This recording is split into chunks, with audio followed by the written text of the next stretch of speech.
Hey guys, how's it going? It's Shay and welcome back to Utmost Technology.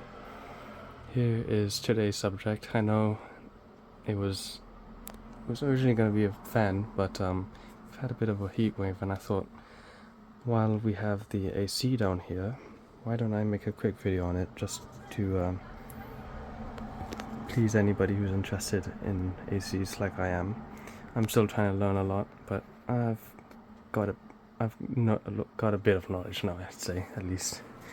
It is currently around 30 degrees or something like that. We've had a bit of a heat wave and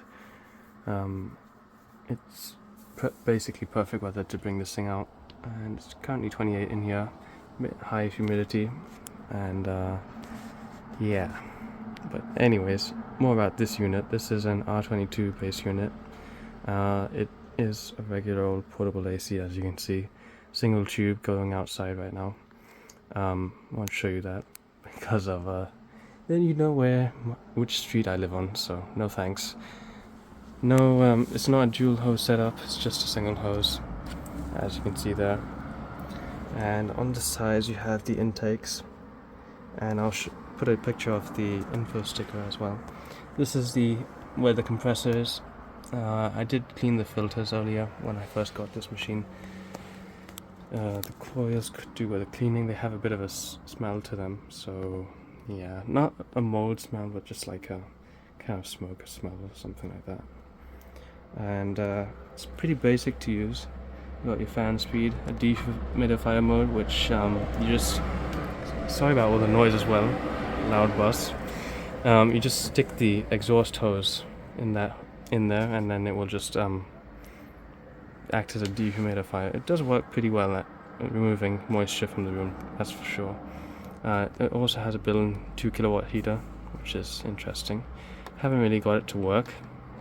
The thermostat on this thing doesn't really work either, but I can't complain for something that was basically £10. We had 2 of these, and one of them was given to a friend. So we basically spent £20 on 2 ACs. Not bad, I guess, huh? So why don't we turn it on like this. Bearings on the fan are a bit messed up. And it currently uses around 73 watts, which is quite a bit, I will say. The fan is rated for 50 watts according to the manual, so guessing it just needs some TLC or something that's on low speed. Like most air conditioners, for some reason it doesn't have too much of a speed difference in terms of the fan speed, so that's a bit annoying. A bit annoying for sure. And you can see the humidity is already going up. There's still a bit of condensate or something. I can smell it right now. And that's just from running the AC for a little bit. But anyways, let's turn on the compressor. I'll put the camera by the side here so maybe we can hear it better. Okay, here we go.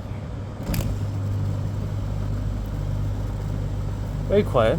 It's actually a really quiet unit for a portable AC. You can hear the lovely gas noises. And it does take a bit of time to build up head pressure, and that's referring to the whole cycle going through. And from what I've learned, head pressure refers to the hot side rather than cold side. So obviously, just turning it on now, it's going to take a while for the refrigerant to cycle around. And I can just show you the temperature right now. The coils only 21. It's going down though. This unit is rated for 6,000 BTUs according to the manual, which isn't that much. And then once you consider like efficiency issues, because when you're having one of these units, it also sucks in some of the cold air that was already in the room. So whatever cold air that comes out of this thing will just be sucked in and taken outside to cool the condenser. It makes it roughly around 4,000 BTUs, which is okay for this room. It's not a big room. at all. It's like maybe 90 square feet or something, 60 square feet. It's really small, like really small. But yeah, it runs better on high speed, of course. Uses less power. And as you can see, as we're building up head pressure, the watts will go up. So it maxed out at around 750 watts. And yeah, that's when the air feels coldest. So I'll just skip forward in a bit and then we'll check the temp on it too. Alright, so it's still cooling off, it's still building pressure at least. And I'll just show you the blower that's really dirty. As you can see all that white stuff? Yeah, that's all dust. When we first got the machine, the filters were completely caked. As you can see, they're still looking better now. So you see a lot of dirt on this thing. So I need to definitely give this thing a proper clean out. One thing I need to try and show at some point is the condensation tank, which is right there. This side here. It's pretty big, and it's not as big as a regular dehumidifier tank, but it's sizable. At least lets you run for a few sessions, and don't have to empty out too much. This here because it's not too humid. And let's see what the power consumption says. 610 watts. Yeah, we're getting there.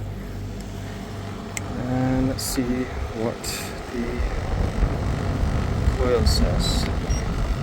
Currently 15 degrees. It gets down to around 7 degrees in there, which is good. Vibration.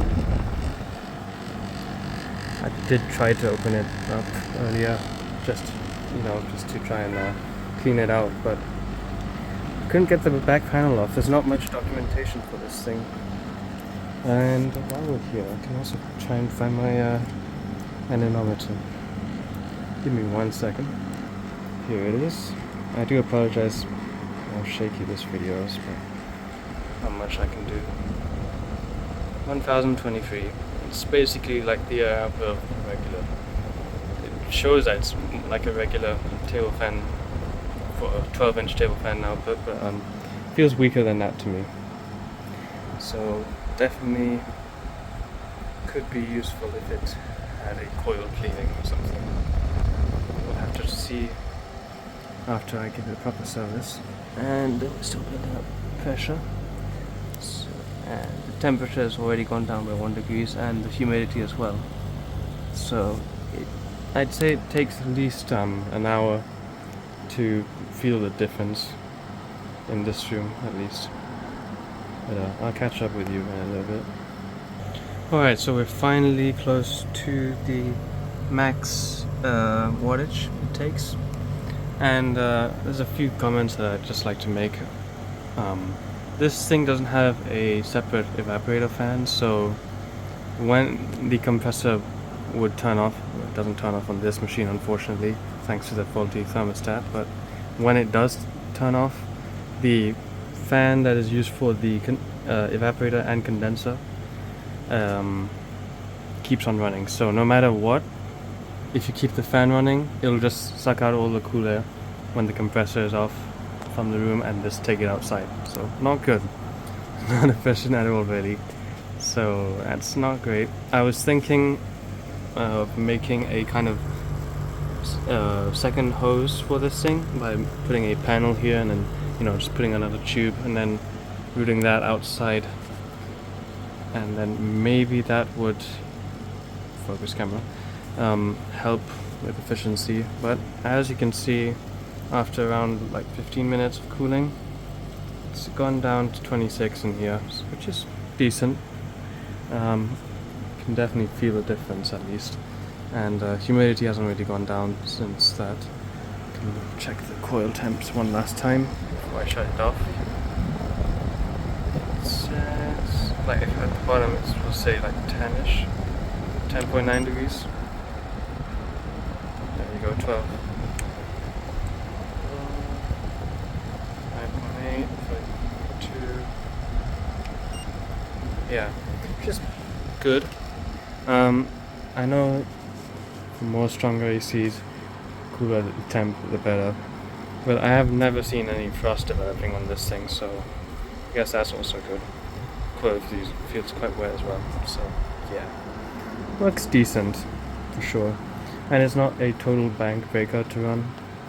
Thankfully, it just, right now, with the tariff we have, it's around a pound, almost less than a pound to run this thing for at least, I don't know, 4 hours, 5 hours, or maybe, no, for the whole day rather, because we have cheap electricity for some reason. I have no idea why.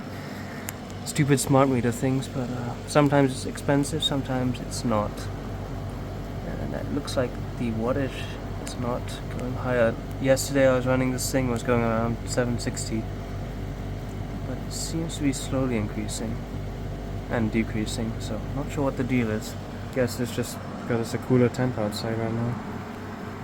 But anyways guys, I guess I'll just leave you with that. I was planning on making some more AC videos while I was in Canada, but those didn't really work out well enough to make me not look like a fool. So yeah, hopefully the next fan video will be out in a few days, and oh boy, I do have some things planned to show you guys. So yeah, as usual, nobody's like forcing you to like, subscribe, or whatever, but it will be, you can do it on your free will. We do not force that kind of thing on this channel, and hopefully I'll see you in the next one. Bye for now.